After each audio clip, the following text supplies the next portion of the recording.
Welcome, everyone. So this is the culmination of Fast Forward 2015. So we have some guests who are going to tell us a little bit about their leadership experiences in life. Rachel Mbai, partner, Kaplan and Stratton, career lawyer, career feisty lady. To her left, John Musunga, another fast forwarder who was at the time CEO of GlaxoSmithKline in this part of the world. And then, of course, a face you should have all recognized. Dr. Willy Mutunga is the Chief Justice and President of the Supreme Court of Kenya. We are going to put questions to the panelists. In Fast Forward, we tell all of you that leadership is only worthwhile if it is authentic.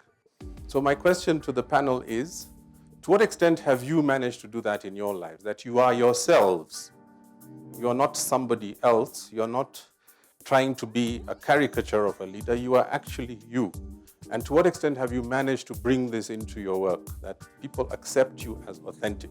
Being yourself means that you recognize that you are vulnerable as well. And it is in doing that then that you'll have trusting relationships, you'll begin to have real conversations with people. And when you have those conversations, of course, you can influence. And we are called as leaders to influence and not direct. I wasn't going to try and assert myself in a different way. I had to pick out what people respected as being different, because I knew I was already, I was always going to be looked at. You know, you either do this right or you spoil it for everybody who comes after you.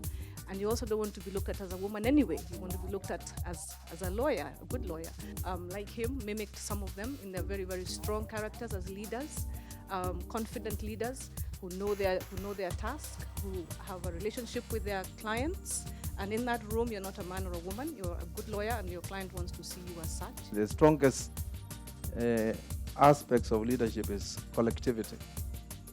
If you know whatever decision you're making is not your own, it's a decision that is shared by a particular team that says this is the way to go, you feel a burden, because even when you fail, you don't feel like it's you. It's a group.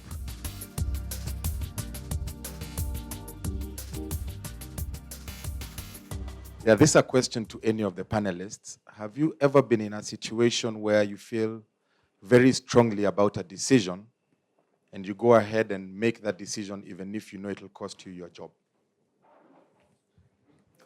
You make it in principle. It looks like he needs advice. So,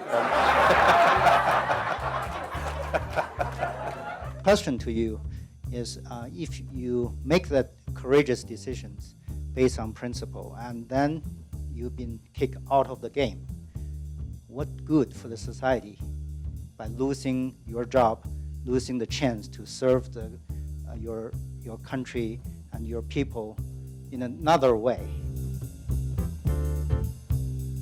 But my view of life is that sometimes the principle is much more important at that particular point in time. And that what would happen, it will probably take much longer for that transformation to be seen. But ultimately, it will happen. People will come along who will believe it. Leadership will change, and you will still be able to drive that agenda. But in terms of sacrificing your principles, my own position is that don't sacrifice your principles. If you sacrifice your principle, you are dead from that day on. Or rationalizing the principle, the consequences are dire. And I doubt whether you can get out of it. There are certain reforms that are irreversible, they are irrevocable, they are permanent. My question is to all three of you. We've learned throughout the sessions that one of the questions were asked, what will your team members or your people who report to you miss about you? To be authentic, you have to be very open. So I hope that the people will say that here was a leader that was open and candid, and they'll miss that. But I hope my successor also will be the same and articulated what I really wanted done in the organization, understood by everybody, and I communicate that very clearly. I should hope that I will not be missed in the sense that my work will speak for me. There will be stuff there that they will look back to. They will remember there was a lawyer here who did things in a certain way, which can still be used and can still be relied on. So I should hope they will find the same fun and enthusiasm and enjoy what I have been enjoying doing. Really look forward to my exit and see how the little reforms that we've brought in, if they are going to be reversed, and how then my colleagues, and that Respond. is the staff and the judicial, how they respond. Respond, That's so that I'll be in a position to say, well, they valued what we did. If they resist and say this should not be reversed. Please join me in a great round of applause for our three panelists who have really been outstanding and shed a lot of light. If we can now release them from the panel and they can come and sit over here so that they can also watch proceedings now. It's with great pride I look at all of you and think it's 8 years now. This was the 8th year. Time has flown dramatically. I told some of you the joke about the big boss who calls his PA on an intercom and says, "Miss Jones, I've been told, probably by Sani Bindra, that I'm out of touch with the common people. Round up a few and bring them up here."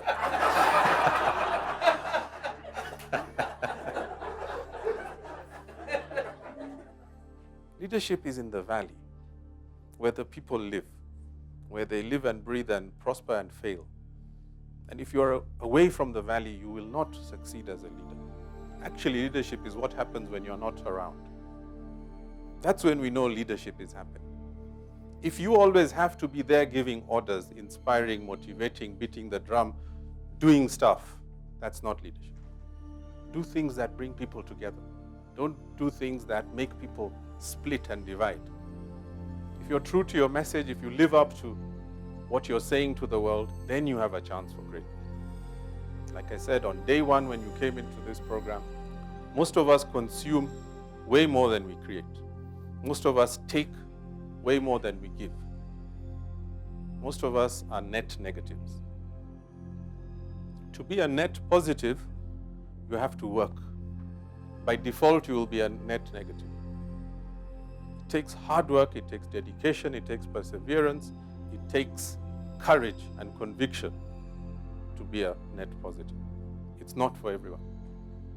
But if all of us are net negative, the planet suffers with every birth. Some people have to make it worthwhile that people are being born on this planet. Be one of them. There are people who don't want to hear anything bad about Mandela, and they don't hear anything bad about Gandhi and Mother Teresa and Wangari Maathai. And actually, if you take a proper 360-degree view of their lives, you will find some issues, no doubt. All of them. As anyone would looking at us. Why are these people named every year? It's always the same every year. Everyone has a great boss, yes, to refer to. What's the reason? The reasons are common all 8 years. I watch every time and pretend I've heard this for the first time, but no. There's only one reason, or one set of reasons. He or she had confidence in me, trusted me, took a chance on me, and allowed me to grow. That's what people admire bosses for. So please, are you one of those people? Will you be named for those reasons? There are many people who write to me and say, I've always wanted to meet you in person.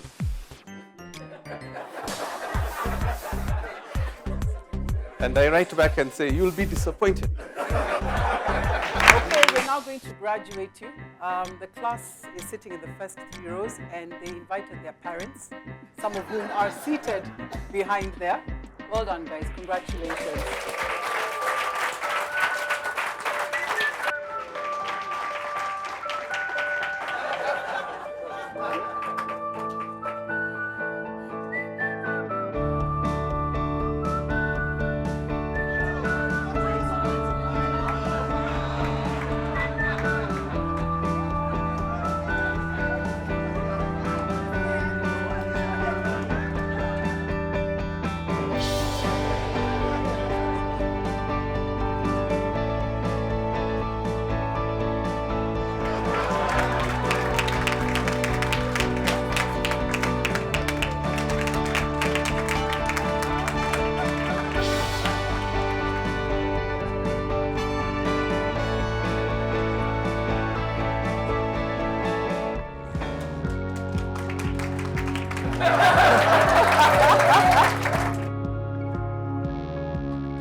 Thank you.